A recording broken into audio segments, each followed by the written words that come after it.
Hey everyone, Courtney here. Welcome back to Cartoon Universe. It's probably surprising to no one that the lighthearted reboots of formerly gritty and bolder shows, like with Teen Titans Go and the Ben 10 2016 reboot, have gotten a lot of flack in recent years.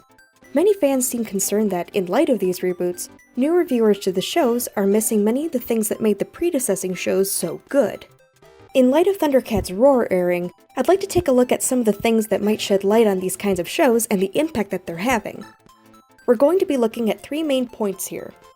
What do networks have to gain by milking older properties?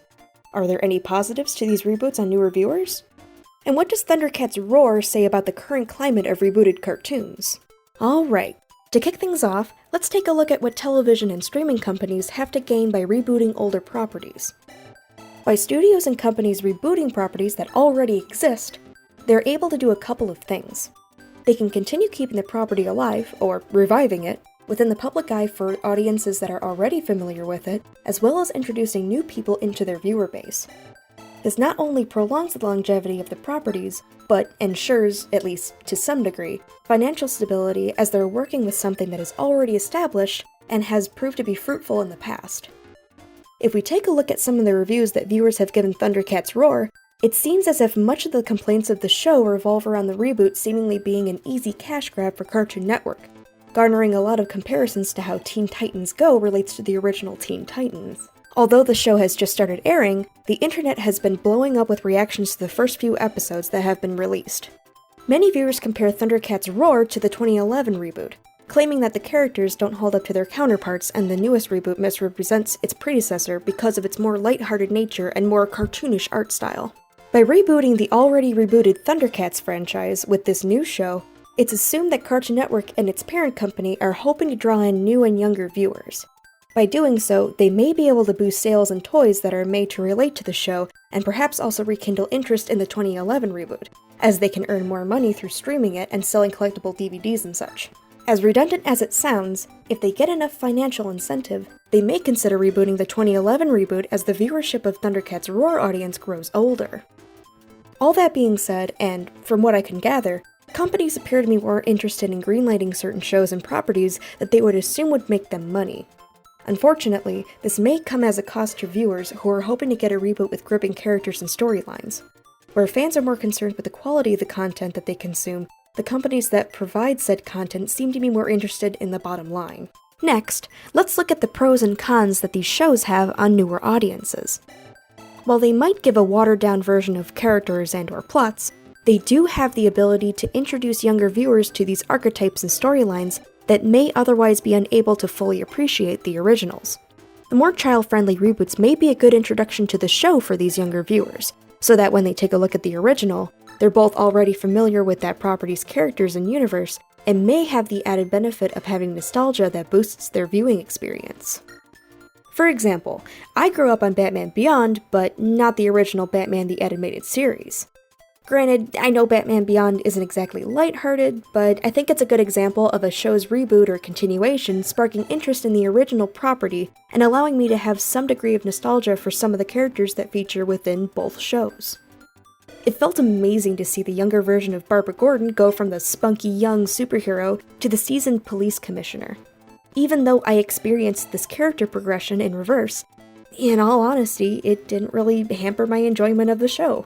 If anything, it heightened it, as I found myself really excited every time I could see her character grow and mature, knowing who she would become later in life.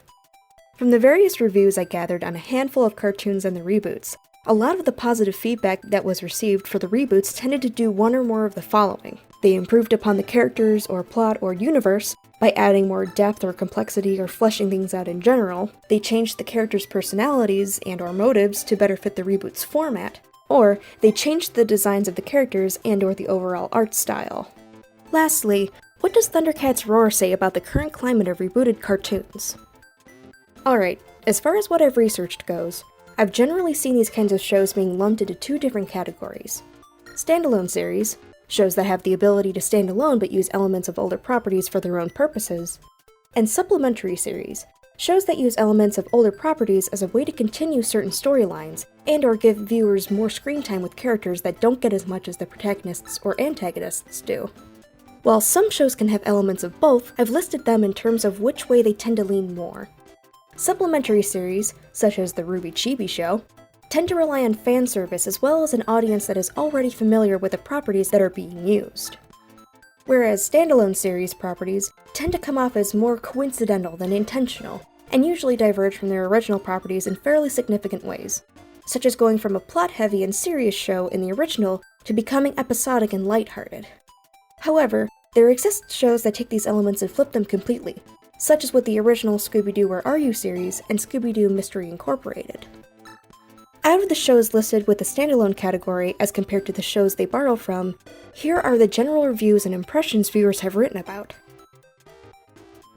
Looking at these reviews, I think it's unfair to make a blanket statement that all remakes are bad on principle. Just because a show is a remake doesn't mean that it can be considered bad right out of the gate, at least as far as I can tell from a lot of the feedback that has been circling around online. They've dumbed down the plot or characters to the point to where they lose some degree of complexity. They've changed the characters' personalities or motives to better fit the reboot's format, or they've changed the designs of the characters and/or the overall art style. As you can see, there's quite a bit of overlap from the list of things that added positivity to the reboots and the list of what negatively affected them. The biggest difference between the two seems to be the rift between the shows of either more complex versions of the properties or more simplified versions of the properties. However, I have to stress that the quality of ThunderCats Roar isn't meant to be compared to that of its predecessors.